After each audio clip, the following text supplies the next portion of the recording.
the dinner table was the first educational institution to which I was committed. It was at that table. Daddy would tell stories which had morals in them, or of course sometimes they'd be about Brer Rabbit and Brer Fox, but a lot of times they would be about his life, or Mama would tell stories about her life, or say something had happened in the community.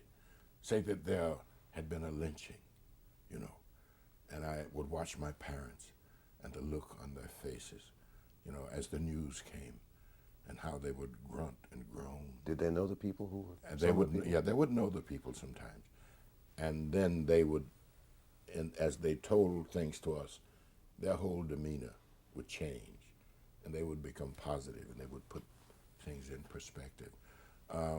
The institution of information gathering and dispensation that used to take place at the dinner table is irreplaceable.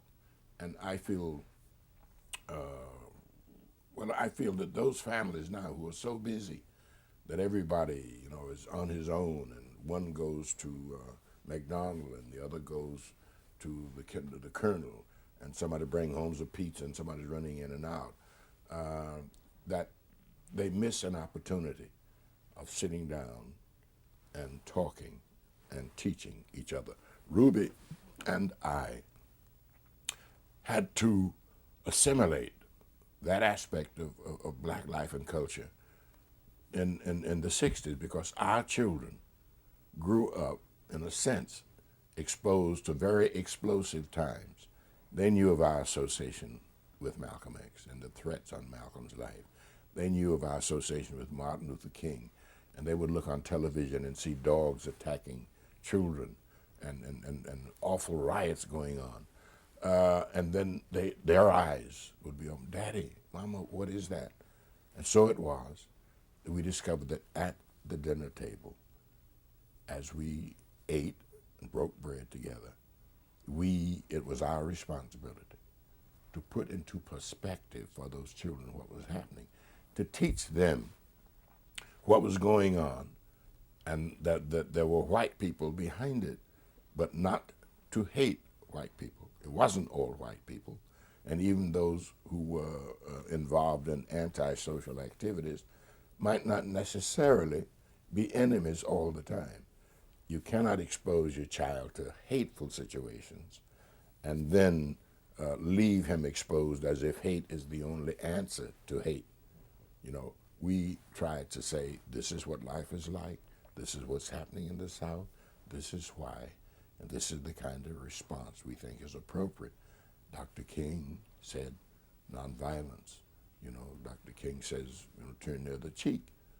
Malcolm, on the other hand, would say, you know, protect yourself by any means necessary. We would discuss what that meant to our children. And so that old habit of coming to the dinner table, not only for something to feed your stomach, but to feed your soul and your heart, your mind, and your head and your mind, was something that Ruben and I practiced because we had to. And it made a difference. So if I understand you correctly, Ossie, the conversations that you had at that dinner table with your mom and dad and the rest of your family had a lot to do with helping to make Ossie Davis who Ossie Davis is today. In a specific sense, let me tell you why. Why I say that. Dad and Mom were expert storytellers, and as I said before, a lot of the stories they told were stories that came out of the family history. In other words, stories about Brer Rabbit and Brother Bear. Those were things that everybody told. They belonged to everybody. But the story of Daddy, his adventures when he was courting, or Mama and her adventures, and all of these, they would tell us too. Daddy was such a storyteller, and he would tell the story sometimes of being in an awful situation, and something he had done, and he was on the run, and the dogs were coming, and the people with the guns were coming, and they were coming right at him, you know, and he could almost feel the breath of the dogs on his neck. And we'd be at the dinner table, and Dad would stop and say, would you pass me the chicken. He left you hanging? And we would wait, and they would pat, and he would kibble us. And finally we said, Daddy, did you die? but he was really a master storyteller. And I always felt that those stories were so wonderful that I wanted to write them down. I wanted to put them where the other stories that I was reading in school were. The fairy tales and all that. My daddy's stories I thought were just as good. So when I went to school, I went with the specific assignment given to me by myself to learn to read and write so I could take my daddy's stories and my mama's stories and put them on paper. I became a writer for that reason.